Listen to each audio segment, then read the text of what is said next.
जो लोग भी बोलते हैं पैसा नहीं बोलता, जो लोग भी बोलते हैं पैसे में पावर नहीं है, जो लोग भी बोलते हैं पैसे के पीछे ज्यादा नहीं भागना चाहिए, जो लोग भी बोलते हैं पैसा पैसा नहीं करना चाहिए, बहुत सारे एक्सक्यूजेस देते हैं। लेकिन ना, मैं यहाँ पर बोलता हूँ पैसा बोलता है दोस्तों, और पैसा उसी के साथ बोलता है जिसके हाथ में पैसा होता है। कहाँ कहाँ पर आप सेविंग कर सकते हैं दोस्तों। सेविंग के पहले छोटे तरीके से शुरू करूंगा, फिर बड़े तरीके पे आऊंगा, क्योंकि म्यूचुअल फंड के अंदर जो मैक्सिमम लोग 90-95% लोग जो इन्वेस्ट करते हैं 3 से 5 साल में अपना सारा फंड निकाल लेते हैं। मार्केट एक बार फ्लक्चुएट हुई, ऊपर नीचे हुई, और उनको थोड़ा सा टॉलरेंस नहीं होता, जल्दी से अपना प्रॉफिट या नुकसान बुक करते हैं और उसको बंद कर देते हैं। लेकिन जो यूलिप में ज्यादातर लोग इन्वेस्ट करते हैं वो 10 साल, 15 साल, 20 साल, 25 साल।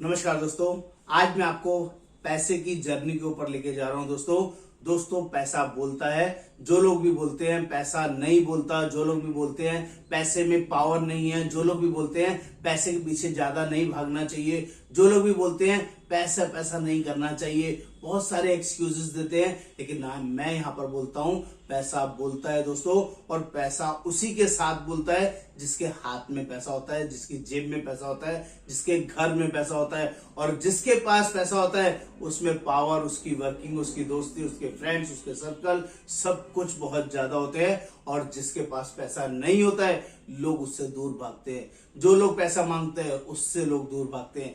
जो लोग भी पैसे के कर्जे में दबे हैं उन लोगों से लोग दूर भागते हैं कि ये फिर पैसा मांगेगा। और पैसे की जर्नी को कैसे मेंटेन करें, पैसे को और बड़ा पैसा कैसे बनाएं, इसके लिए क्या करना चाहिए, वो भी इस पैसा बोलता सीरीज में मैं आपको जनरली शेयर करूंगा, बताऊंगा, समझाऊंगा कि पैसा भी किनका साथ देता है, जो पैसे का साथ देते हैं। इस वीडियो में वो सब कुछ बताने समझाने वाला हूं जो आपके लिए यूजफुल, पावरफुल हो सकता है। दोस्तों, मेरा नाम योगेंद्र वर्मा, मैं इंश्योरेंस एक्सपर्ट, और मैं लोगों को जेन्युइन और वैल्यूएबल अपडेट्स प्रोवाइड करता हूं। और जैसा कि हमारी कंपनी का नाम है, जिसका नाम पॉलिसी भंडार है, और पॉलिसी भंडार का ये वादा है दाम कम फायदा ज्यादा, और हमेशा फायदे की बात करता हूं। तो यहाँ पर जो लोग भी पहली बार आए, चैनल को सब्सक्राइब करना है, शेयर करना है, कमेंट करना है, बेल आइकन जरूर क्लिक करना है। और दोस्तों, आज का जो टॉपिक है जिसका नाम है पैसा बोलता है, हाँ दोस्तों, मैं जेन्युइन वे में बोलता हूँ कि पैसा बोलता है, और उसी के साथ बोलता है जिसके हाथ में दम है, पावर है, और सारी वर्किंग अवेलेबल है। दोस्तों, जो लोग भी आपसे आज से इस बात को गांठ बांध लेना, जो लोग भी पैसे की बुराई करते हैं, जो लोग भी आपको पैसे के ऊपर फालतू लेक्चर देते हैं, जो लोग भी आपको ऐसा बोलते हैं कि ज्यादा पैसे के पीछे नहीं भागना चाहिए, मेरी आप लोगों से हाथ जोड़ के रिक्वेस्ट है, ऐसी संगत से दूर हो जाइए, ऐसी दुसंगति से दूर हो जाइए, ऐसे गलत लोगों की संगत में मत पड़िए जो आपको पैसे से दूर भागने के लिए कहते हैं या ज्यादा पैसे नहीं करना चाहिए, ऐसी कोई संगत, ऐसी कोई कहानी बताते हैं। और ऐसे लोगों से भी दूर हो जाइए जो आपको पैसा कमाने के शॉर्टकट तरीके बताते हैं, जो आपको आज 2 गुना, 4 गुना, 10 गुना, 10%, 20%, 50% इमीडिएटली आपके करने की तैयारी करने की आपको बातें बताते हैं। ऐसे लोगों से भी हाथ जोड़ लीजिए, क्योंकि पैसा तरीके से बढ़ता है, ईमानदारी से बढ़ता है, और जेन्युइन और रिस्क लेने से बढ़ता है। लेकिन रिस्क भी कैलकुलेटिव रिस्क होगा तो आपका पैसा बढ़िया तरीके से बढ़ेगा। अगर आप कोई फ्रॉड बिजनेस करते हैं, कोई रॉन्ग बिजनेस करते हैं, कोई इलीगल बिजनेस करते हैं, और आप एक्सपेक्ट करते हैं कि आपका पैसा बढ़ जाएगा, तो वो पैसा आपका किसी काम नहीं आएगा। इस बात का ध्यान रखिएगा। और यहाँ पर इस वीडियो के अंदर, इस लाइव वर्किंग के अंदर, मैं सिर्फ और सिर्फ जेन्युइन वे में बढ़िया तरीके से कैसे आपका पैसा बढ़ सकता है उसके बारे में बात करूंगा। वो सारे नए नए तरीके आपको बताऊंगा, समझाऊंगा कि आप पैसे को कहां कहां कैसे कैसे बढ़ा सकते हैं, और कौन से सबसे पावरफुल टूल्स है जहां पर आपका पैसा सेफ है, गारंटीड है, और कहां पर आपका पैसा रिस्की है, ज्यादा रिस्की है, बहुत रिस्की है। वो सारी वर्किंग भी इस वीडियो में समझा रहा हूं, जल्दी समझाने की कोशिश करूंगा। तो फटाफट से पहले सेफेस्ट वर्किंग की बात करते हैं। सबसे ज्यादा सेफ पैसा कहाँ है, और जो ये भी बता देता हूं, जहां पर सबसे ज्यादा सेफ होगा वहां पर सबसे कम रिटर्न होगी। हाँ दोस्तों, ज्यादा safe, no risk, no return, ये बहुत सिंपल फॉर्मूला है।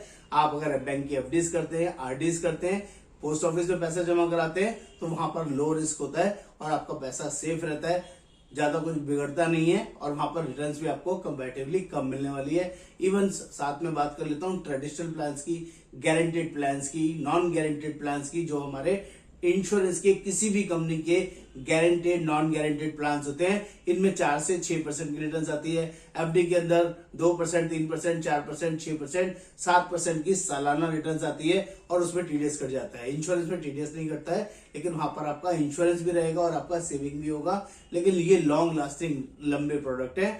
ये आपके बेसिक तरीके हैं जहां पर ज्यादातर लोग अपना पैसा बड़ा करते हैं। बहुत बेसिक तरीके में ज्यादातर लोगों ने पैसा इन्वेस्ट किया हुआ है। बात करता हूं इसके अलावा अदर ऑप्शंस क्या है, कहां कहां पर आप सेविंग कर सकते हैं। दोस्तों सेविंग के पहले छोटे तरीके से शुरू करूंगा, फिर बड़े तरीके पे आऊंगा। ये तो हो गया जो नॉर्मल आरडी और एफडी का और पोस्ट ऑफिस का जो जमा करने का है। इसके बाद जो आपका लेटेस्ट ट्रेंड में है वो क्या है, आपका गोल्ड खरीदते हैं लोग, गोल्ड में इन्वेस्ट करते हैं। यस, गोल्ड की सेविंग हो सकती है, जेन्युइनली अच्छी और बढ़िया सेविंग है, लेकिन ये लॉन्ग लास्टिंग है। और अगर वाइफ को आपने गोल्ड दिलाया तो वो गोल्ड आपका गोल्ड नहीं है, वो उनके लॉकर में, उनके घर में, उनके सेफ में जमा होने वाला गोल्ड है। वो उस पैसे की आप रिटर्न्स नहीं कैलकुलेट कर सकते, क्योंकि उस पैसे को कभी आप बेच नहीं सकते हैं। कभी भी वाइफ से, फैमिली से वो गोल्ड मांगेंगे, वो आपको नहीं देंगे। तो गोल्ड एक्चुअल इन्वेस्टमेंट क्या है, आप बिस्किट लेते हैं, बिना ज्वेलरी वाला सिस्टम लेते हैं, तो आपका वो गोल्ड एक्चुअल में इन्वेस्टमेंट है और उसको आप सही तरीके से जब चाहे अपनी मर्जी से उसको री इन्वेस्ट कर सकते हैं, सेल आउट कर सकते हैं और प्रॉफिट मैनेज कर सकते हैं। तो गोल्ड में सेविंग हो सकती है। अगर आपके पास स्पेयर मनी है और उसको आप इन्वेस्ट करना चाहते हैं, पैसों को बढ़ाना चाहते हैं, तो gold is the right product जिसके अंदर डील कर सकते हैं। नंबर 2, बहुत सारे लोग म्यूचुअल फंड में इन्वेस्ट करते हैं। जो लोग भी म्यूचुअल फंड में लॉन्ग लास्टिंग इन्वेस्ट करते हैं, 3 साल, 5 साल, 10 साल, 15 साल, 20 साल, अगर उनका जर्नी लंबा है तो म्यूचुअल फंड बहुत बड़ा और शानदार रिटर्न देने वाला है। एक ऐसा जबरदस्त टूल है जहां पर आपका पैसा मल्टी ग्रो होगा, बहुत तेजी से बढ़ेगा, बहुत शानदार बढ़ेगा। लेकिन वहां पर भी ध्यान रखना है, 2 तरह के प्रोडक्ट होते हैं, एक ओपन एंडेड फंड होते हैं और एक क्लोज एंडेड फंड होते हैं।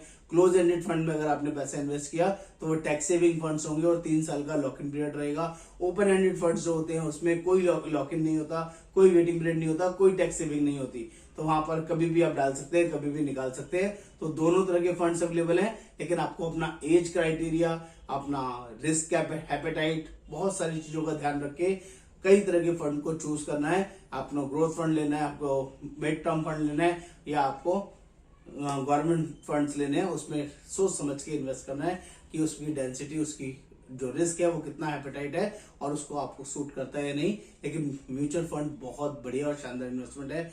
म्यूचुअल फंड के साथ साथ मैं जो रिकमेंड करता हूँ, यूलिप, जितनी भी लाइफ इंश्योरेंस कंपनीज है, उन कंपनीज में जिनकी रिटर्न्स अच्छे हैं, जिनके प्रोडक्ट अच्छे हैं, खासकर मैं टाटा को रिकमेंड करता हूँ। टाटा के यूलिप्स बहुत ही अच्छे हैं जिनमें आप इन्वेस्टमेंट कर सकते हैं, जहां पर आपका पैसा म्यूचुअल फंड से बेटर वे में आपका ज्यादा रिटर्न आएगा। क्योंकि यहाँ पर 2 एक्स्ट्रा एडवांटेज होते हैं। एक तो इसके अंदर म्यूचुअल फंड के अंदर कंपेयर करूं तो म्यूचुअल फंड में सिर्फ और सिर्फ आपका इंश्योरेंस नहीं होता, ओनली इन्वेस्टमेंट्स होती है। वहां पर ओपन एंडेड, क्लोज एंडेड होते हैं। टैक्स सेविंग सिर्फ क्लोज एंडेड में मिलेगी, उसमें नहीं मिलेगी, ओपन एंडेड में नहीं मिलेगी।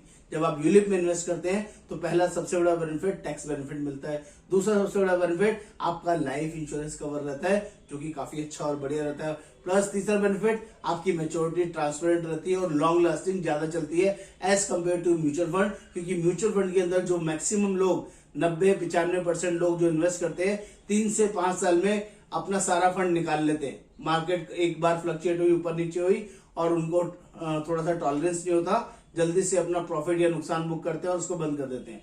लेकिन जो यूलिप में ज्यादातर लोग इन्वेस्ट करते हैं वो 10 साल, 15 साल, 20 साल, 25 साल, 30 साल के प्लान होते हैं और लोग उसमें बने रहते हैं। इस वजह से यूलिप में ज्यादा रिटर्न्स आती है, ज्यादा बड़ी वर्किंग आती है। तो ULIP as compare to mutual fund much better buy है, जिसपे आपको करना चाहिए। इसके अलावा एक और पैसा बढ़ाने का तरीका है जिसे बोलते हैं शेयर मार्केट। यस दोस्तों, शेयर मार्केट में भी पैसा बनता है, लेकिन पैसा जब बनेगा जब आप इन्वेस्टिंग माइंडसेट से हो। अगर ट्रेडिंग माइंडसेट से आप शेयर मार्केट में पैसा लगाएंगे तो 90-95%, 99% लोग उसमें पैसा गवाते हैं, बनाते नहीं है। कमाते कौन है? जो लोग इन्वेस्टर्स होते हैं, जो लोग लॉन्ग लास्टिंग होते हैं, स्टडी करते हैं, प्रॉपरली स्टडी करके तब पैसा लगाते हैं, तब जाके आपका शेयर मार्केट में ओवर द टाइम पैसा बनता है। इमीडिएट हथेली पे सरसों नहीं होती है। और सबसे खतरनाक चीज शेयर मार्केट में पुट और बाय जो ऑप्शन आता है, ऑप्शन ट्रेडिंग, या जिसको एक और ऑप्शन नाम दिया जाता है फ्यूचर्स। फ्यूचर्स के अंदर जो सेल परचेज करते हैं उसमें बहुत जल्दी बहुत बड़ा बनने की कोशिश करते हैं और उनके कॉन्सेप्ट, उनकी वर्किंग, उनके जनरली जीरो होती है, या जीरो से भी नीचे कैटेगरी बोलो तो नेगेटिव में होती है। फिर भी किसी के विश्वास पे आके, खास करके किसी न किसी ब्रोकर के, किसी न किसी मीडिएटर के बहकावे में आके अपना पैसा उसको दे देते हैं प्ले करने के लिए, और वो उस पैसे को पूरा जीरो करके छोड़ते हैं। उसके बाद उनको बोलते हैं जीरो हो गया जी, बढ़ा नहीं, जीरो हो गया। आपका 1 लाख लगाया, 50,000 लगाया, 10,000 लगाया, 5 लाख लगाया, 10 लाख लगाया, इनपुट में इन और पुट ऑप्शंस के अंदर या अपना फ्यूचर ऑप्शंस के अंदर कोई फ्यूचर नहीं है दोस्तों। अगर आपको नॉलेज नहीं है, अगर आपको वर्किंग नहीं है, अगर आपको नहीं पता है, तो मेरी हाथ जोड़ के रिक्वेस्ट है, अपनी हार्ड एंड मनी को ऐसे खराब ना करें। जो इन्वेस्टिंग का सही तरीका है उसमें जाए, पूरी नॉलेज ले, पूरी वर्किंग करें, तब जाके आगे बढ़े। और इसी में ही शेयर मार्केट्स के अंदर एक और चीज होती है आपका, जिसे बोलते हैं कमोडिटी। कमोडिटी वो चीज होती है दोस्तों, वो भी बहुत रिस्की है। उसमें सोना, चांदी, अपना जितने भी आयरन, कॉपर, एल्युमिनियम, इन सब चीजों के ऊपर भी ट्रेडिंग होती है और इसमें भी लोग बहुत बर्बाद होते हैं। हाँ दोस्तों, आबाद होने वाले लोग पॉइंट्स में होंगे, पॉइंट्स 10, 0.20, 0.30, लेकिन बर्बाद होने वाले लोग 99.9%, 99.7%, 99.8%, क्योंकि उन्हें पूरी नॉलेज नहीं होती। वो किसी के इन्फ्लुएंस में आके ट्रेडिंग करते हैं और उस वजह से बर्बाद होते हैं। वो रेगुलरली रोज चेक नहीं करते, उन्हें नहीं पता क्या वर्किंग है क्या नहीं है। तो प्लीज ऐसे किसी भी फेक चीजों में या किसी भी जिस चीजों की नॉलेज नहीं है वहां पर अपनी हार्ड अर्न मनी ना लगाएं। ये जनहित में बोल रहा हूं दोस्तों, आप लोगों के फेवर में बोल रहा हूं। आपका पैसा बहुत मेहनत का पैसा है, जेन्युइनली सही जगह इन्वेस्ट करें। और इसके अलावा बहुत सारे हैंकी पैंकी और बकवास चीजें हैं, जैसे कि गेमिंग के अंदर लोग पैसा इन्वेस्ट करते हैं, कभी नहीं करना चाहिए। बिटकॉइंस के अंदर इन्वेस्ट करते हैं, आई एम सॉरी, अगर उसकी नॉलेज नहीं है तो बिल्कुल नहीं करना चाहिए, क्योंकि उसका कंट्रोल भी आपके हाथ में नहीं है। इसके अलावा बहुत सारे MLM में पैसा इन्वेस्ट करते हैं, जो मैं नहीं समझता जहां पर आपको इन्वेस्ट करना चाहिए, जिसकी नॉलेज नहीं, जिसके बारे में समझ नहीं, और जो सिस्टम आप फुलफिल नहीं कर सकते, ऐसे किसी भी रॉन्ग सिस्टम के अंदर पैसे को नहीं लगाना है जहां पर आप प्रॉपरली खुद से काम नहीं कर सकते। तो आई होप जो मैंने सीरीज बताई, पैसा बोलता है, पैसा उसी के साथ बोलेगा जो पैसे को चलाना जानता है, पैसे को काम कराना जानता है। और जो लोग भी पैसे से पैसा नहीं बना पाते हैं, वो लोग सारी जिंदगी पैसे के पीछे भागते हैं। और जो लोग पैसे से पैसा बनाते हैं, इसमें 1-2 इंपॉर्टेंट चीज आएगी, जैसे प्रॉपर्टी में इन्वेस्ट करना। प्रॉपर्टी में भी 2 तरह की प्रॉपर्टीज होती है, एक होता है डोमेस्टिक प्रॉपर्टी, होममेड, होम या फ्लैट्स वगैरह बेचना, एक होता है कमर्शियल प्रॉपर्टीज में इन्वेस्ट करना, जहां से लाइफ लॉन्ग रेंटल भी आता है और आपका एप्रिसिएशन और प्रॉपर्टी भी होता है। अमेजिंग अमेजिंग बिजनेस है, अमेजिंग अपॉर्चुनिटीज है, लेकिन ये सोच समझ के आपको इन्वेस्ट करना है। आपके पास हार्ड एंड मनी के बाद एक वर्किंग कैपिटल हमेशा होनी चाहिए। सब कुछ बाय करके, सब कुछ उधार लेके किसी प्रॉपर्टी में लगाना बेवकूफी होती है। अगर वो प्रॉपर्टी स्टक हो गई, रेंटेड नहीं आया, सेल आउट नहीं हो रही है, तो आप परेशान हो सकते हैं, आप दिक्कत में आ सकते हैं। ये सारी चीजें उन लोगों के लिए बोल रहा हूं जो लोग पैसे की वैल्यू को समझते हैं। तो प्लीज पैसे को समझें, पैसे की भाषा को समझें, पैसे की वर्किंग को समझें। एक एक पैसा कमाने में जो आप मेहनत लगाते हैं, इन्वेस्ट करते वक्त भी 10 बार सोचें कि मुझे कहाँ पैसा इन्वेस्ट करना है और कहाँ नहीं करना। जो ये मेरा पैसा इन्वेस्ट करवा रहा है, क्या ये मेरे पैसे को बढ़वा सकता है? क्या वो सही नॉलेज राइटिंग में कहीं ना कहीं अवेलेबल है, उसका प्रूफ है? उसके बावजूद ही पैसे को सही जगह इन्वेस्ट करें। जब तक आप 100% सेटिस्फाइड नहीं होते हैं, तब तक कहीं भी कोई पैसा इन्वेस्ट ना करें। और जितना ज्यादा हो सके पैसे को काम पर लगाएं। पैसा आपके घर में पड़ा, आपके बैंक में पड़ा, आपके किसी लॉकर में पड़ा, डाउनवर्ड हो रहा है, जीरो हो रहा है, नीचे जा रहा है, जो ऐसी गलतियां ना करें, क्योंकि ये पैसा कभी भी नहीं बढ़ेगा जब तक ये इन्वेस्ट नहीं होगा। तो पैसे को काम पर लगाएं और अपनी तरक्की में आगे योगदान बढ़ाएं। तो उम्मीद है ये कंटेंट, ये वर्किंग आपको समझ में आया होगा। नमस्कार, आपका दोस्त योगेंद्र वर्मा।